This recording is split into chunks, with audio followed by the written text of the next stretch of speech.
Hey, Well, listen, I think I don't know how well we did as a year-end roundup or a decade roundup, but we just sort of talked, and I enjoyed it.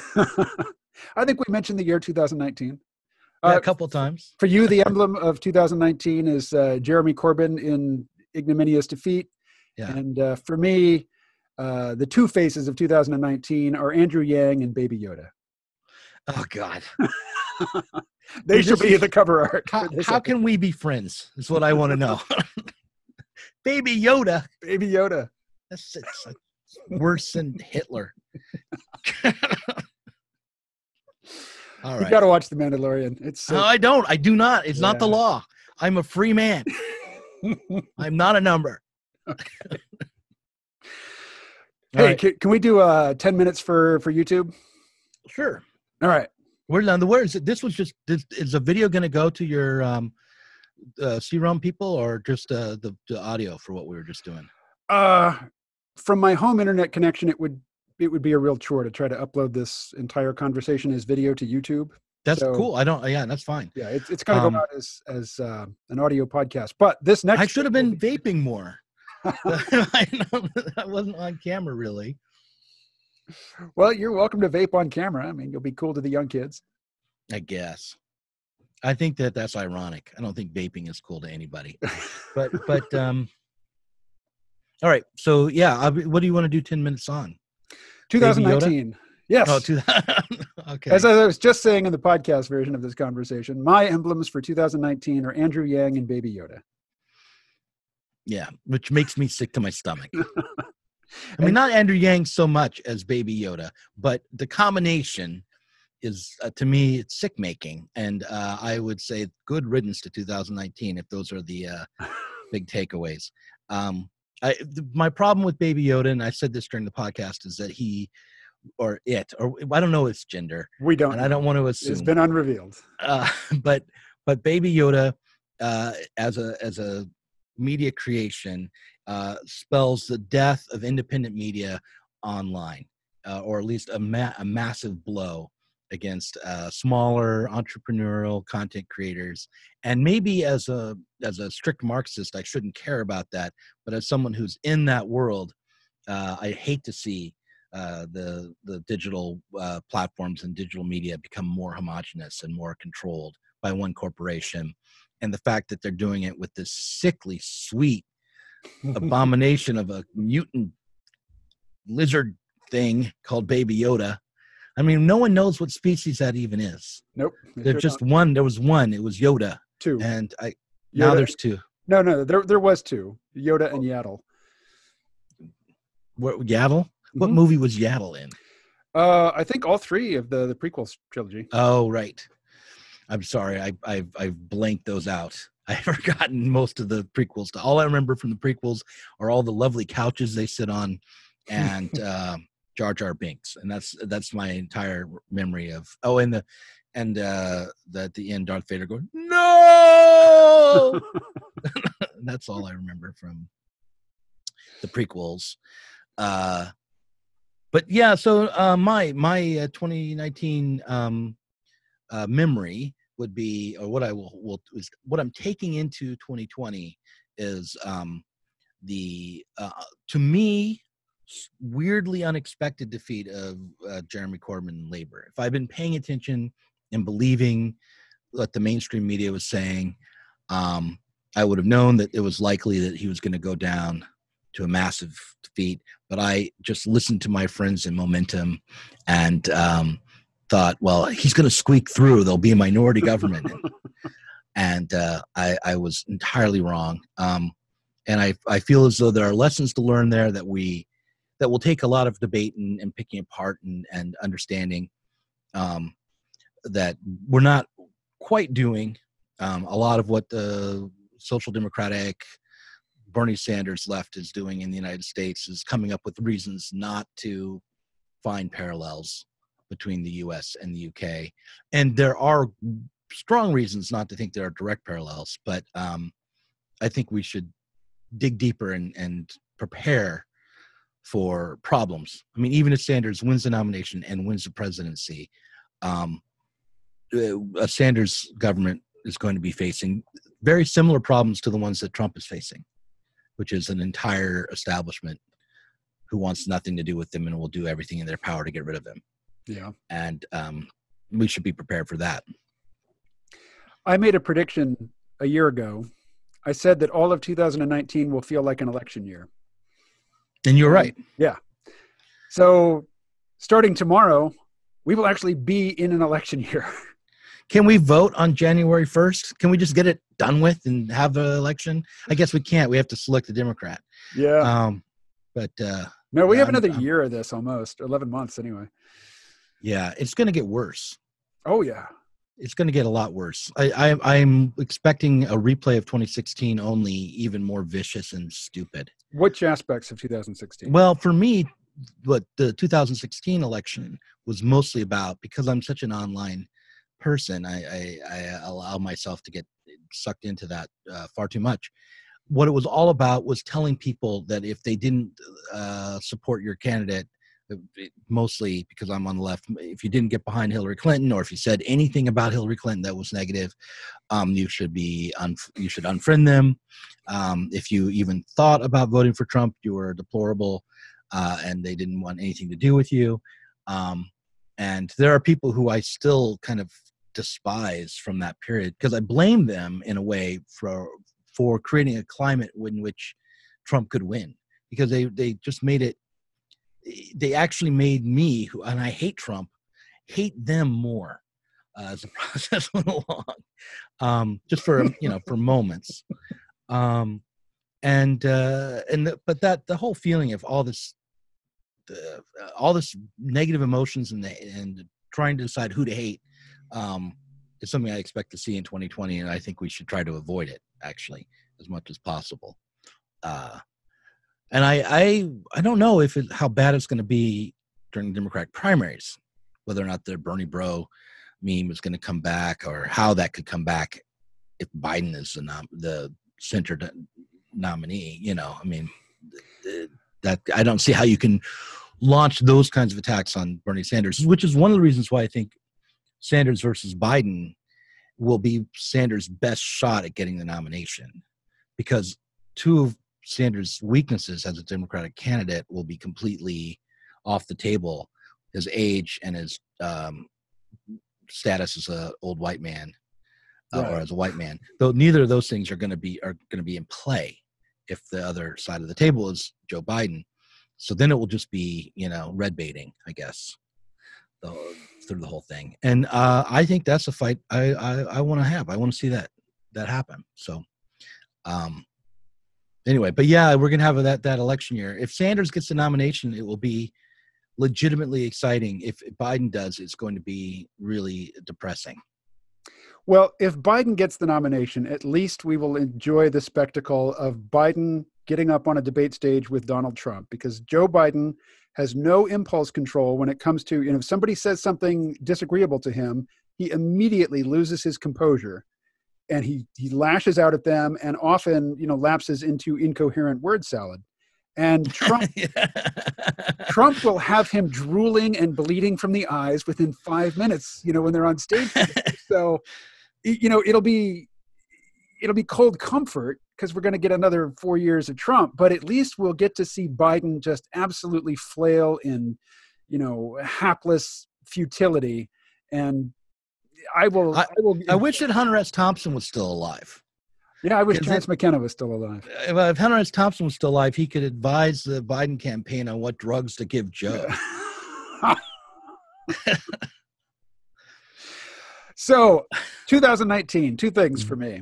Mm-hmm. One, my New Year's resolution was to upload a video to YouTube every day in 2019. Every day? Every day. And, well, they were not high production quality videos. They were mostly shot on my phone and mostly unscripted. Okay. But I did shoot one every day, and I did upload them every day, but like 2 or 3 days when there was, I did it late at night and there was some failure, and I woke up the next day to realize that it didn't work. Yeah. But, I made a video every day. Mm-hmm. I haven't left them all up. Some of them were so bad that I left them up long enough to, a few people saw it. It's like, okay, I fulfilled my obligation for that day, but now I'm taking it down. Right. But all year, uploads every day. continuous comment. Also, this was my first full calendar year without Facebook, and it's glorious. It is such a relief to not only be off of Facebook, to be like a year and a half distant from it now. I'm just, Really? yeah. I feel so much better about people when I'm not on Facebook. Yeah. Yeah. You know what? Because what I was describing was defined by 2016's election for me was defined by Facebook. Yeah. By being on Facebook. Yeah. And the animosity that grew up between the so-called Bernie bros and the Clinton supporters was, I hate to use this word metaphorically, but it was certainly toxic. Yeah. It was just people that I had liked before that, I actively disliked after that. And, right. That whole dynamic has been removed from my experience now that I'm just not on Facebook. So how did it go doing a video a day? Have you seen a lot of growth on your YouTube channel? No. Okay. I had like 700 and something subscribers at the start of the year. I have 1,300 now. Oh, that's pretty good. I mean, that's doubling. Most of them came in a short period, though. I did a couple of videos about Andrew Yang, which caught the algorithm's attention. It delivered it to a bunch of gang members. And I soon realized that I don't want them as the audience. People who are really enthusiastic about Andrew Yang, a lot of them are young. A lot of them are young men. And young men online just are not pleasant to interact with when you don't know them, when they are just responding to you as the embodiment of something you said that they don't like. Yeah. So I quickly realized it's not worth it to me to continue to court this audience.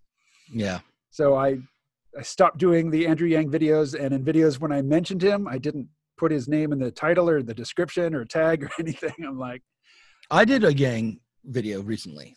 Yeah. How did it do? I was surprised. It did okay. It didn't, I aim for around 10,000 views per video now. And it got just under, so it wasn't terrible, but it's I think it's at 10 now, but it took a little while. But the response was what was interesting, because it was I think it was a different audience than usually comes to my videos, maybe slightly more people who are interested in Yang, and I just got a lot of people defending Yang, as if I had been attacking him more than I was. The video was about that moment where he squirted whipped cream into his followers' mouth. Do you remember that photo op? Oh yeah. And I remember the staffer looking on in horror and saying, no, you can't. Don't stop doing that. And so what I did was I said, well, what is it about a certain kind of rationality that can turn into a kind of irrational authoritarian trip? And, I don't think that Yang is, in that moment is that significant, but it does show that, people come to him for his cold reason and ended up in this supplicant position to his mastery or something. And I don't think he wanted that in any way necessarily, but he certainly allowed himself to get caught up in that dynamic for just a moment. So I use that as an example to explore. Well, that wasn't the only time. You surely saw the crowd surfing footage, right?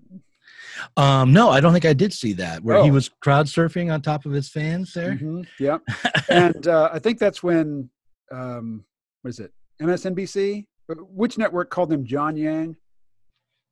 Anyway, there were several instances where the networks covering the Democratic primary got his name wrong. And one of them was, the crowd surfing, because it was visual and kind of went viral, and they attached somebody else's name to it. And, it's hard to believe that it was incompetence. It really seems like it was deliberate. There was a period where they just wouldn't acknowledge his existence at all. And then when he started to get some organic sort of grassroots buzz, they actively started to sabotage him. And one of the early attempts was to consistently get his name wrong. Right. That's funny. Well, they do the same thing to Bernie Sanders too. They ignore him, or they recently, I guess they ran CNN ran a story on the Democratic polling, and they used polling that was 3 weeks old that put Sanders in 4th place nationally, when today he's in 2nd place. Yep. And so yeah, I don't know, but you can't expect the major media to do anything other than these kinds of shenanigans. But yeah, what I noticed was that people were committed to Yang in a cult-like way. Oh yeah. That I could be critical of even Sanders without getting that kind of response. But the Yang gang, they were like, "How dare you? Yeah. You're an idiot." The thing that gang members got mad at me about was I was saying, I really like this guy. I like his ideas. I like his approach. I like everything he's doing. This is wonderful. He's not going to win the nomination in this cycle, but I think that he's going to play an important role going forward. And, the Yang gang members don't want to hear that. They How don't can want to they hear, think he's going to win the nomination when he's at 4%? Because they're people without much experience. They either are young or they've just been, disaffected. And they're wearing hats that say math. Yeah, I know. Come on. Yeah. Anyway, yeah. Repeatedly, I was called a crypto Bernie bro. That, while I claimed to be supporting Yang, really I was, secretively trying to undermine him to advance the Sanders campaign. And Sanders is definitely my fallback. Absolutely. I mean, he's my senator, for God's sake. Right.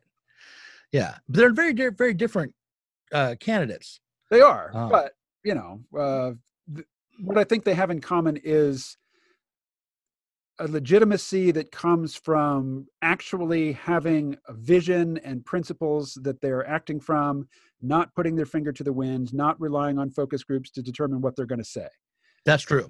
That's absolutely true. And I do like Yang for that reason. And as I said in your podcast, if I were to pick a style for the socialist left, it would actually be the style of someone like Yang as opposed to Sanders. Although I like Sanders and I want him to get the nomination.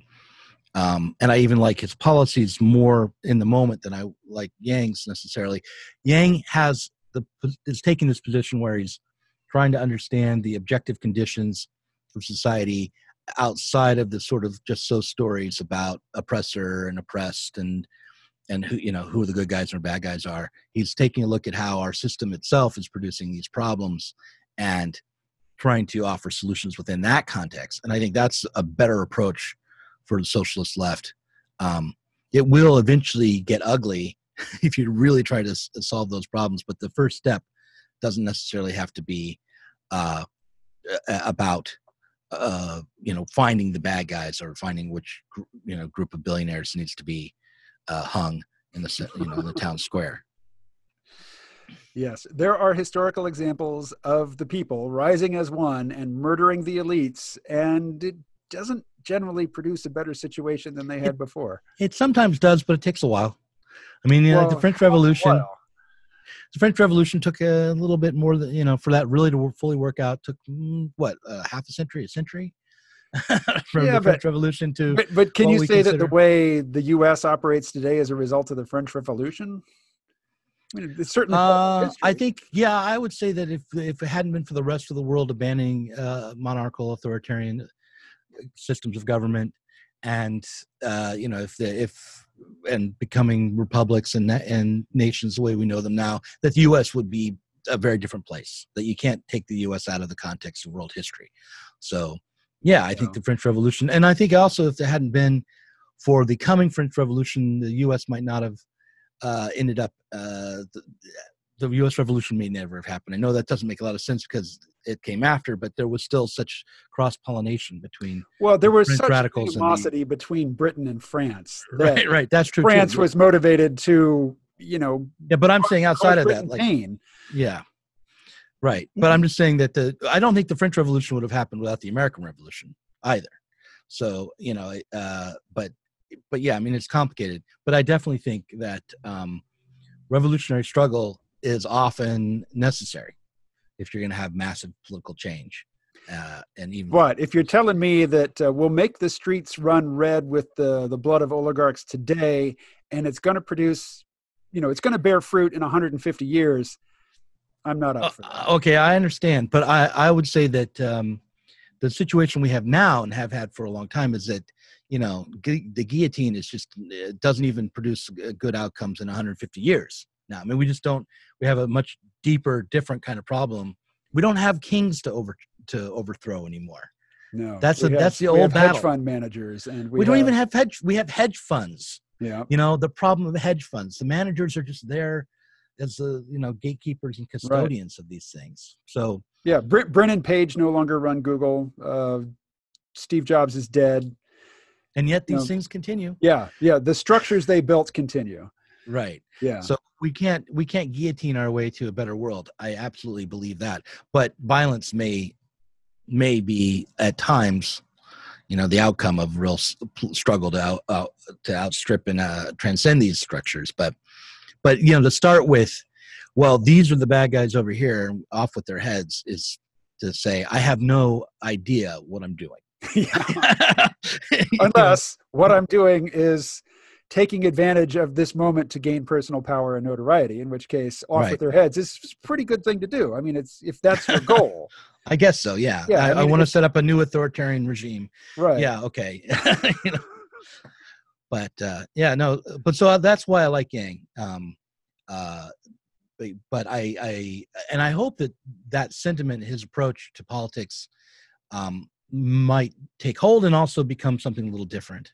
It will have an effect. What that effect will be and when it manifests in an obvious way, I can't say, but it's too refreshing, and people have responded to it with too much enthusiasm and just, genuine affection and glee for it to just go by the wayside. Yeah, I agree. So what else would you think of when you come to 2020? I mean, I start to think of it in terms of being 20 years into the new millennium and realizing that really and truly, no matter how you cut it, I have to accept the fact that I'm no longer in my 20s. but also that the 20th century is behind us. Yeah, long behind us. I think in the first decade of the 21st century, we could still kind of feel like, well, everything that's happening now is being shaped by the 20th century. We're not really beyond the 20th century fully. But now I think that we can pretend, Freudian slip, we can see that what we're dealing with might be something new. And I guess the reason that we're pretend slipped in is because there is still a lot of continuity between, the last few decades of the 20th century and now. The chains we forged in the 20th century are still attached to our leg irons. We are dragging them into the 21st century. Right. Absolutely. But nonetheless, things are a little different. If nothing else, maybe the 21st century really started in the 90s after the collapse of the Soviet Union. Maybe that's the way we should think about the historical epochs rather than, just numerically. What I'm really excited about is the renewed progress in space exploration, and also probably I find the robotic planetary probes really satisfying, but I know most people really need humans in space to get excited about it. Yeah. But I'm really excited about the movement that private industry is, the effect that the entrance of private industry into space is having, moving us toward utilizing off-planet resources to build things that will be used off-planet, like mining asteroids, setting up a permanent moon base. Do you think that's going to happen within our lifetime? Totally. It's happening already. Yeah. I mean, China has sent probes to the moon in the last couple of years. Right. India has a probe on the moon right now. It fell over. It's not doing a whole lot, but they got it up there. So, and if China and India and Russia really start to make aggressive moves to start, securing resources off world, the U.S. cannot help but follow suit. And I think that's all for the good. I'm really happy about that. I'm excited about the way that the SINS Research Foundation has spun off some entrepreneurial projects around longevity research. Yeah, you're not in your 20s anymore, but you might get that 20-year-old vigor back. Yeah, that's my goal. I'm all for that. Yeah. But it's an interesting moment, because on the one hand, I'm very motivated to look at that and go, it's going to happen. On the other hand, I look at like a company like WeWork, which got a massive amount of investments, entrepreneurial investment and was massively overvalued and then collapsed. So I guess the fact that some people want to invest money in these technologies does not mean they're going to come to fruition, or that but they will be affordable. Like, well, I don't have access to 20th century, medical technology. I just don't have access. It is yeah, but way out of I my price range. I think that if we get something like socialized medicine in place in the United States, that it will become more than affordable for these longevity medications and treatments to be something the state pays for, because the other alternative is to watch people go into senescence and decline and pay for years and years and years of medical treatment as they leave the economic realm altogether. You can pay for a fairly expensive process to repair the damage to the body so that guy over there or that woman over there returns to the workforce and creatively. Well, that's assuming we need human workers. Okay. Now you yang ganger. Well, okay. It contributes to the development of, technology, let's say, instead. Continues to be an active citizen and participate in generating the economy, adding to the GDP. Your academic training is in philosophy, right? Yeah. Right. So remember your intro to logic course or intro to symbolic logic? Yeah. Any conditional statement, if A, then B, any conditional statement with a false antecedent is true. Right. So, anytime that A stands for something, if it's false, like if the moon is made of blue cheese, then I have goat's ears. That's a true statement because the antecedent is false. So you started that by saying, if we lick the political problem of, medicine having turned into a way to extort the last dime out of people, even if they have, medical insurance, then, research into cures for senescence will be broadly distributed and affordable. Well, yeah, that's a true statement. But the antecedent is the hurdle.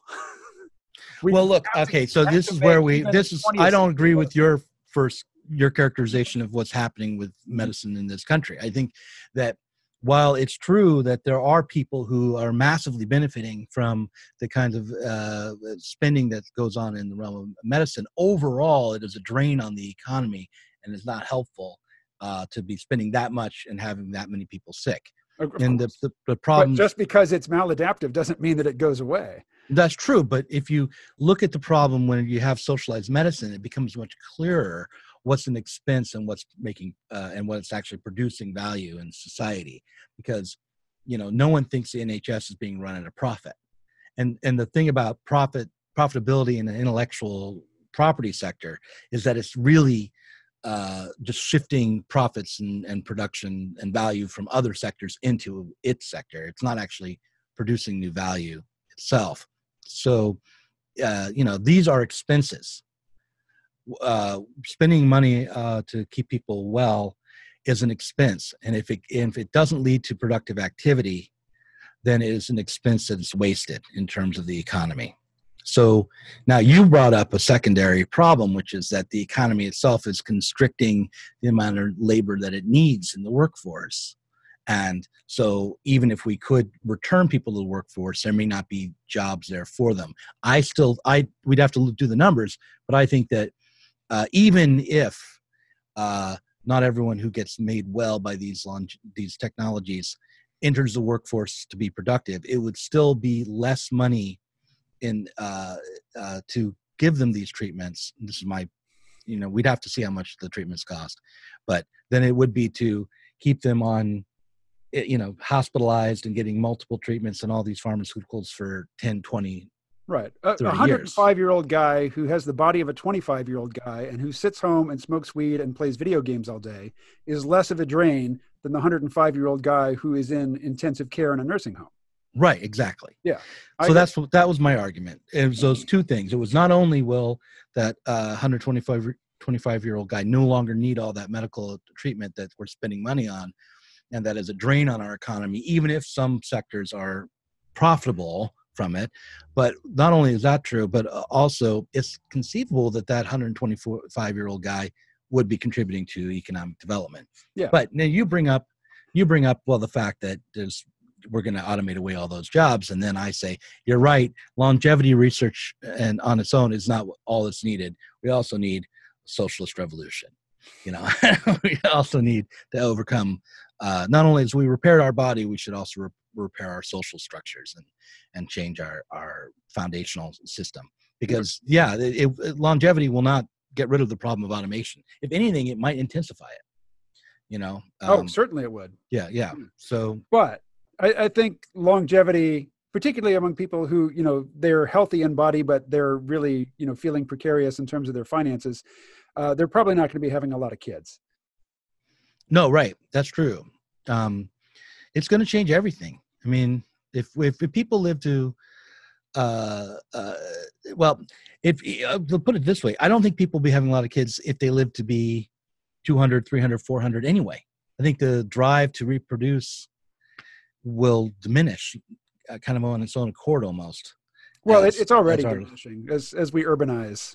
Right. As we urbanize and we live longer. So if you imagine, someone who's living to be 300 or 1,000 or something, when would they decide that they want to have kids? They'll probably be 200 years old and they'll be billionaires and they'll think, you know what, I'm just not stable enough. I'm not secure enough. I can't have kids. And somebody's still scratching in the dirt, and in the far side of the world is going to have 12 kids. Well, I just want to say that the vision that longevity will, look, it has taken a while, but already treatments for infection have spread around the world, and already all around the world, people's life expectancy has gone up. Mm-hmm. And I think that if we look to the longevity research in that way, we'll see, it's not going to just be, at first, it might just be for a few rich people, but it won't be that way for very long. This will be generalized, and we'll all live forever in heaven. And it'll be Christmas every day. All right. Okay. So I guess I went off the rails. No, that's a good note. A good note on which to leave it. Okay. All right. Doug, I really enjoy our conversations. Let's not wait so long to do it again. Okay, let's do it again soon. Yeah. All right. Thanks a lot. Right. Happy New Year. Happy New Year, KMO. I'm glad you're still on the C realm. Do it more. I will.